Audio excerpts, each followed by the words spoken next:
Assalamualaikum Mbak Eli, selamat pagi. Waalaikumsalam, selamat pagi. Oke, senang sekali rasanya bisa ketemu Mbak Eli. Terus gimana kabarnya Mbak? Sehat? Alhamdulillah baik, alhamdulillah sehat. Kamu gimana? Alhamdulillah juga sehat.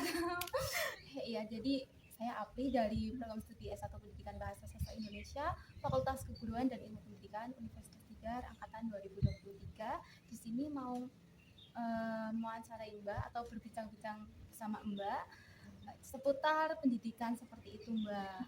Durasinya kurang lebih 10 menit dan izin rekam ya Mbak, boleh? Boleh. Oke, dimulai ya Mbak. Jadi Mbak Erli ini merupakan awardee beasiswa ya. Iya benar. Mbaknya ini juga alumni dari Universitas Proklamasi. Proklamasi 45 di Jogja tepatnya.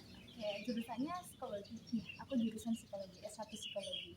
Boleh diceritakan kenapa mengambil itu? Oke, boleh. Jadi dulu itu aku sempat daftar tapi cuma di kota aja, di kota Magelang khususnya karena aku nggak boleh di luar kota. Tapi sedangkan aku itu nggak ada jurusan yang aku senangi gitu di kota Magelang. Tapi waktu itu aku nurut sama orang tua aku terlebih dahulu, cuma juga harus mendiskusikan apa yang aku pengen gitu sama orang tua aku. Waktu itu orang tua aku setuju saja. Pasti kendalanya karena biaya ya kalau di luar kota gitu. Tapi sebelum itu sebelum wisuda SMA aku bekerja gitu untuk biaya aku kuliah seperti itu. Jadi waktu SMA itu aku baca buku mengenai psikologi dan itu dari temanku, dan dari situ aku tertarik karena psikologi itu mempelajari kepribadian. Bukan hanya itu lagi, setelah aku terjun di psikologi ternyata banyak hal gitu, jadi itu yang membuat aku tertarik untuk ambil psikologi. Keren banget ya, ternyata nggak yang kayak oh ini pilihan terakhir gitu, enggak ya Mbak, berarti ada kayak motivasi tersendiri. Wow, terus kemudian untuk beasiswanya sendiri boleh diceritakan? Oke, untuk beasiswanya sendiri itu aku nggak langsung dapat beasiswa gitu ya. Jadi waktu aku mendaftar itu emang benar ada beasiswa, tapi kan aku dapatnya akhirnya beasiswa internal ya dari universitas. Itu ada seleksinya, tentu dari nilai raport pertamanya, kemudian prestasi kita dapatnya apa.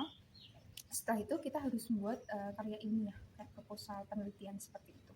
Itu nanti dipantau sama kampus tentunya. Itu kita daftar, alhamdulillah aku lolos dan teman-temanku juga lolos. Yang anak-anak beasiswa ini tuh kita dapat asrama kampus gitu. Emang tempat tinggalnya juga gratis, tapi ada beberapa emang kita yang harus tanggung gitu. Nah, saat kita dapetin beasiswa itu juga benar-benar harus dipersiapin waktu SMA, kayak nilai rapotnya, kehadiran masuknya seperti itu. Nah, kemudian kan aku juga tahu aku dapat bukan cuma beasiswa internal aja, ya ada beberapa beasiswa lagi gitu. Nah, itu gimana cara dapatnya? Kok bisa dapat segitu banyak beasiswa? Kalau lagi libur semester nih, jadi kalau aku lagi libur semester itu nggak hanya main aja. Tuh. Jadi kita harus daftar cari-cari beasiswa. Selain aku juga daftar loker kerja, aku juga daftar beasiswa. Nanti di Instagram itu banyak, di sosial media itu banyak banget informasi mengenai beasiswa. Kadang ada beasiswa yang untuk khusus semester 4 aja, semester 5 aja, atau khusus penelitian aja, itu pasti ada. Atau mungkin dua semester gitu dapat ada, itu daftar aja. Kita nggak pernah tahu kita tuh beruntung atau rezekinya di mana. Kalau misal gagal, nggak apa-apa, nggak usah sedih, karena aku pun juga gitu. Aku dapat banyak beasiswa ini, nggak cuma daftar 1 kali 2 kali, enggak, tapi berkali-kali. Iya, sampai aku dapat beasiswa yang koperasi karyawan. Itu dulu aku juga pernah dapat waktu aku SMP. Itu karena ya prestasi juga, harus mempertahankan peringkat 1 saat naik kelas dan sebelum itu. Dan ada ketentuan satu kelas itu minimal 30 siswa gitu. Dan waktu beasiswa yang Badan Riset Inovasi Nasional atau BRIN itu juga saingannya waktu itu 1.200 kalau nggak salah se-Indonesia, PTN dan PTS. Alhamdulillah aku juga lolos. Itu juga nggak cuma daftar aku 1 kali itu, karena waktu itu aku nggak di ACC surat pengajuannya sama kampus, sama fakultasku tentunya, tapi fakultas lain tuh waktu itu di ACC. Padahal aku udah nyiapin berkas-berkas lain, ngisi-ngisi administrasi yang lain, cuma tinggal yang dari kampus rekomendasi itu, tapi yang nggak di ACC ya udah nggak apa-apa. Oke, terus semester berikutnya aku ngajuin lagi. Pokoknya jangan pernah kayak putus asa gitu. Itu harus daftar, emang agak, orang-orang pasti bayangannya rumit ya beasiswa, kayak harus ini harus itu ya, memang seperti itu. Jalanin, lakuin, kita tuh bisa. Nanti pas sudah terlalui semuanya kayak oh ternyata aku bisa ya kayak gitu. Nah, waktu aku penelitian skripsi aku dapat beasiswa alhamdulillahnya yang dari BRIM itu, sama yang waktu bayar sidang pun aku juga dapat beasiswa dari koperasi karyawan itu juga nanti IPK atau nilai-nilai prestasi harus dilihat juga. Tuh, nanti ada, kalian harus lihat-lihat di sosial media, jadi gunain sosial media itu dengan bijak, banyak banget beasiswa di situ. Jangan kayak menyia-nyiakan kesempatan dan harus berani coba gitu berarti ya Mbak. Iya, benar sekali. Apalagi dari universitas pun ada gitu ngasih tahu oh ada beasiswa ini, beasiswa itu. Nanti kalian harus aktif tanya ke universitas kayak ada nggak beasiswa, kayak misalkan dulu aku covid ya. Nah waktu covid itu juga ada bantuan kayak misal UKT-nya nanti ditanggung, ada Basnas itu juga bener, itu juga ngasih bantuan untuk mereka yang belum bisa melunasi kayak UKT atau lain sebagainya. Apalagi waktu covid kan banyak yang kena PHK, orang tuanya nggak kerja gitu, nanti bilang juga ke kampus kayak butuh keringanan atau apa, itu nanti juga. Jadi kita yang harus aktif, kita yang aktif bertanya. Wow, bagus banget nanti pengalamannya ya teman-teman. Terus kemudian untuk yang komunitas itu, forum komunikasi itu bagaimana Mbak? Untuk FKO, forum komunikasi OSIS sekota Magelang, jadi ini khususnya di kota Magelang, tapi di kota-kota lain juga ada juga yang forum OSIS se-Jateng, Jawa Tengah. Iya. Wow. Namanya FOJ, forum OSIS Jawa Tengah. Nah, kalau FKO sendiri itu waktu itu aku memang jadi founder karena pertama kali, tapi aku dibantu sama teman-temanku, pasti kita satu tim. Dan waktu itu kan belum legal ya, FKO itu belum legal di kota Magelang atau di Jawa Tengah. Kemudian kita tuh berusaha kayak mengenalin FKO. Ini loh di kota Magelang tuh ada organisasi yang sekota, kita tuh bisa kerjasama antar SMA, SMK, MA, sekolah swasta ataupun negeri. Jadi kita mau buat kayak di sekolah manapun itu tuh kita bisa berkembang, kita sama, enggak ya ini yang negeri, ini swasta, ini yang lebih bagus, ini yang kurang. Kita sama-sama belajar kayak kita tuh juga mampu untuk menjadi mereka, kita juga bisa untuk seperti sekolah-sekolah yang dipandang favorit seperti itu. Makanya kita ada FKO, di situ ada pembelajaran gimana manajemen waktu, gimana kita punya event yang besar di kota Magelang, atau bahkan kita bisa membantu di dinas pendidikan kota Magelang kayak kolaborasi gitu. Dan itu ada waktu itu tentang narkoba, kita sosialisasi narkoba itu dibantu, kita kerjasama sama dinas pendidikan di kota Magelang seperti itu. Dan alhamdulillah sekarang FKO itu udah legal. Itu sungguh perjuangan sekali, sampai ada pembinanya FKO juga, itu juga dari dinas pendidikan kota Magelang seperti itu. Itu tahun berapa ya Mbak? Atau Mbak pas lagi kuliah? Itu aku waktu masih SMA itu. SMA. Iya, keren sekali. Itu waktu aku masih SMA. Jadi dulu FKO itu cuma kumpulan ketua-ketua OSIS ya yang di kota Magelang, cuma dari SMA 1 sampai SMA 5 saja, atau SMA 1 sampai 4 ya, aku agak sedikit lupa ceritanya. Pokoknya cuma SMA negeri aja di kota Magelang. Kemudian itu berarti tahun 2016-2017 gitu. Itu kemudian mereka ngumpulin kita untuk dibentuk sebuah organisasi, dan aku mewakili sekolahku. Waktu itu aku di madrasah MAN Kota Magelang. Aku mewakili teman-temanku yang di OSIS, terus aku juga menjabat 2 periode. Itu aku sama teman-temanku benar-benar waktu itu ngenalin ini loh ada FKO. FKO itu organisasi yang positif, organisasi yang baik. Waktu itu kami tuh buat event lomba tari, dance, sama futsal. Terus kita juga go to school.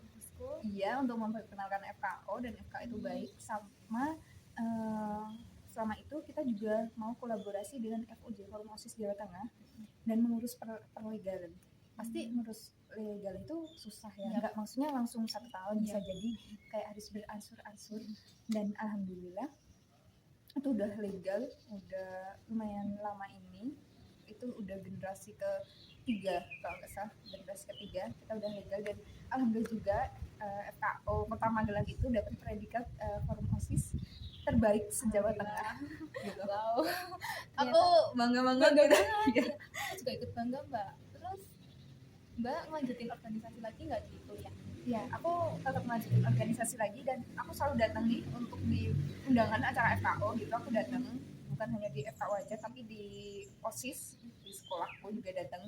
Itu di situ aku juga masih kayak ngasih apa ya konsultasi ke mereka gimana, dan alhamdulillah adik kelasku yang di sekolah yang dia ketua OSIS sekolahku, dia bisa menjadi ketua OSIS se-Jawa Tengah di FUJ. Alhamdulillah, bangga banget. Iya, tentu. Wow. Aku bangga banget sama mereka, adik-adikku yang masih ada nih loh, siswa-siswa yang berprestasi, yang ya yang akademiknya bagus, non akademiknya juga bagus, organisasinya juga bagus kayak gitu. Terus di setiap pertemuan itu mereka juga banyak banget yang tanya kayak gimana bisa bagi waktunya untuk banyak apa ya kegiatan. Terus aku juga nekanin kalau mau cari pengalaman emang itu kamu udah pengen banget, kalau mau terjun sekalian, jangan setengah-setengah gitu. Jadi kalau kamu mau pengalaman yang lebih, ketemu orang-orang yang beda, dan kalau kita ketemu cuma orang yang sekitar situ aja nih, yang di Kota Magelang aja, kita pasti nemuin orang-orang yang pemikirannya sama gitu. Tapi ketika kamu udah bisa pergi ke kota lain atau nanti ketemu orang-orang organisasi yang lebih besar, itu kita akan banyak pemikiran yang berbeda, nanti kita dapat solusi yang berbeda juga setiap ada masalah, kita juga bisa buat karya yang baru gitu untuk organisasi kita. Jadi tujuannya itu juga kalau kita keluar dari organisasi internal kita juga pas kembali bisa bangun organisasi internal kita lebih baik karena dapat pengalaman. Benar banget Mbak. Terus Mbaknya sendiri mengikuti organisasi lain nggak selain itu? Aku ngikutin organisasi yang waktu aku kuliah ya, aku ngikutin Mapala. Apalah, ya Allah, keren. Mahasiswa pencinta alam, aku ikut itu, sama aku ikut relawan yang tidak terikat gitu ya. Yang kadang ada event Iya. open recruitment. Iya benar, aku ikut beberapa event juga. Kenapa kok aku nggak ikut yang terikat banget?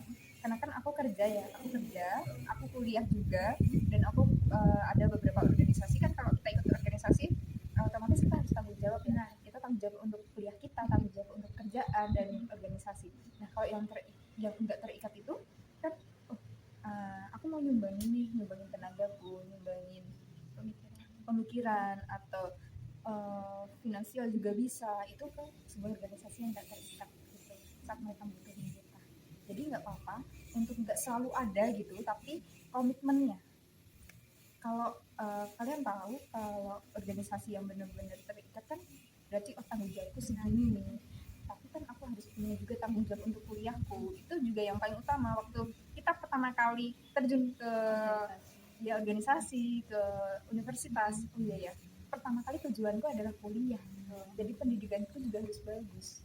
Kuliah tuh emang agak beda sama SMA menurutku karena itu sebuah tanggung jawab yang besar, membutuhkan biaya dan tenaga yang banyak. Jadi boleh kok ikut organisasi tapi jangan melupakan kuliah juga gitu. Jadi aku tetap ikut organisasi, tanggung jawab juga, tapi waktu itu COVID kan, kita juga tetap online gitu di organisasi. Aku juga ikut relawan kayak wakaf Quran kayak gitu, terus bagi beberapa kalau ada sedekah ke ke orang-orang yang kurang mampu gitu. Sama di universitasku juga ada namanya psikologi berbagi. Apa itu Mbak? Psikologi berbagi itu kayak kita sosialisasi kayak yang dibutuhin sekolah itu apa sih. Waktu itu permintaannya mengenai bullying gitu.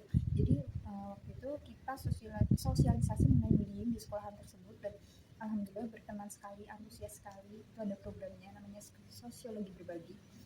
Kemudian kita juga ke tempat-tempat rehabilitasi gitu, kayak ada rehabilitasi mengenai narkotika, tempat-tempat seperti itu, atau gangguan jiwa lainnya. Ya di situ mungkin kan kalau pengobatan yang dia udah lumayan stabil bisa kita aja kolaborasi kayak misal mereka juga harus punya kegiatan yang positif kayak game, olahraga gitu. Nah kita kolaborasi sama pengurusnya seperti itu. Untuk organisasi yang sekarang ditekuni? Untuk organisasi sekarang yang ditekuni, aku udah karena keseharianku udah sibuk kerja, jadi belum, sekarang udah nggak ada organisasi yang benar-benar aku tekunin. Cuma kalau untuk komunitas kayak wakaf Al-Quran atau komunitas, iya Sunday Reels Club itu masih ada, tapi emang bener-bener nggak selalu ada gitu. Aku nggak menjadi pengurus, cuma aku anggota. Kalau boleh tahu mbaknya kerja di mana mbak? Ya, aku kerja di Kejaksaan Tinggi Yogyakarta. Keren sekali mbak. Terima kasih, doakan saja Semoga menjadi dilancarkan.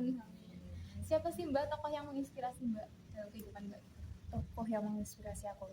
Nah, jadi dulu waktu aku SMA nih, aku suka sekali sama Najwa Shihab. Bener ya kan? Iya. Siapa yang nggak suka dengan Najwa Shihab? Aku suka sekali dengan Najwa Shihab, dan waktu itu aku mewakili sekolahku buat ada event Kota Magelang untuk menghadiri suatu sosialisasi, dan ternyata narasumbernya itu Mbak Najwa Shihab. Itu aku kayak wah. Oh dari Iya. situlah kayak Aku kayak ketemu nih tanpa aku sangka itu Mbak Nana sih gitu. terus gimana mbak caranya untuk membagi waktu tadi kuliah terus kerja Iya. organisasi Benar, waktu itu aku juga ikut sanggar tari juga. sangat tadi Iya.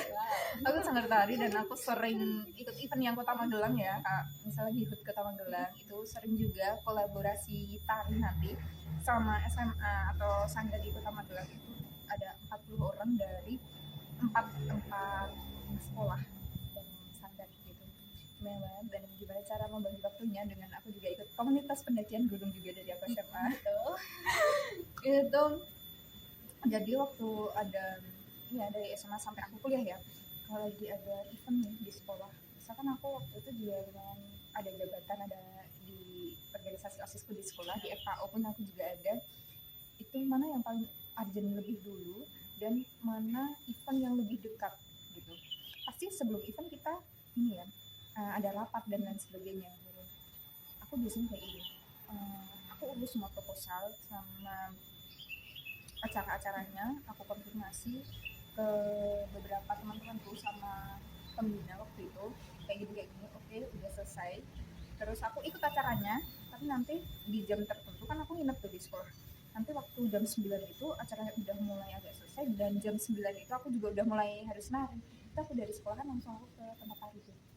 Kayak gitu, emang kayak capek gitu ya, pasti orang-orang bisa kok ini perempuan nggak punya capek sih kayak gitu, karena bagiku emang masa SMA itu ya masa untuk kita nyari jati diri kita tuh di mana sih, pengalaman sebanyak-banyaknya di SMA, di kuliah itu benar-benar kita harus cari relasi, cari bakat kita tuh apa.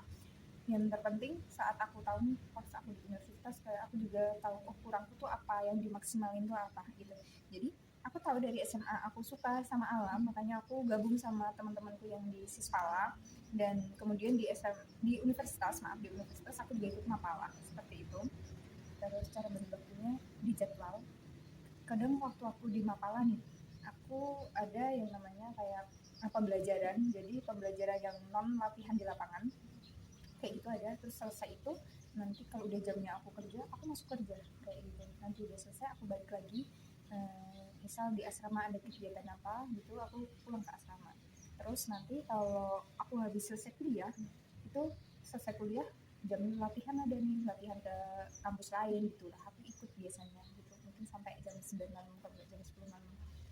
wow berarti mbak itu sangat terstruktur juga gitu ya mbak. Iya benar. Mungkin terakhir mbak, harapan mbak terhadap siswa-siswa di Magelang atau mahasiswa di Magelang. Oke, harapanku untuk siswa yang di Magelang itu, kalian jangan jadi rata-rata, tapi kalian harus lebih dari itu. Emang kota Magelang tuh kayak kota kecil, beda sama kota-kota terpelajar lainnya. Semangat apapun yang sedang kamu usahakan, kayak hati kecil kamu lagi bilang, oh aku mau ini, jalanin, lakuin, kasih list gimana biar bisa menuju ke situ. Jangan pernah nyerah apapun itu. Bahkan aku juga bisa kuliah dengan biayaku sendiri, dengan beasiswa, otomatis itu juga dukungan doa dari orang tuaku. Pokoknya kalian harus semangat, itu bisa doa juga. Terima kasih mbak, mungkin sudah cukup ya. Teman-teman juga pasti sudah tahu pengalamannya mbak Eli. Oke, terima kasih. Assalamualaikum warahmatullahi wabarakatuh. Waalaikumsalam warahmatullahi wabarakatuh.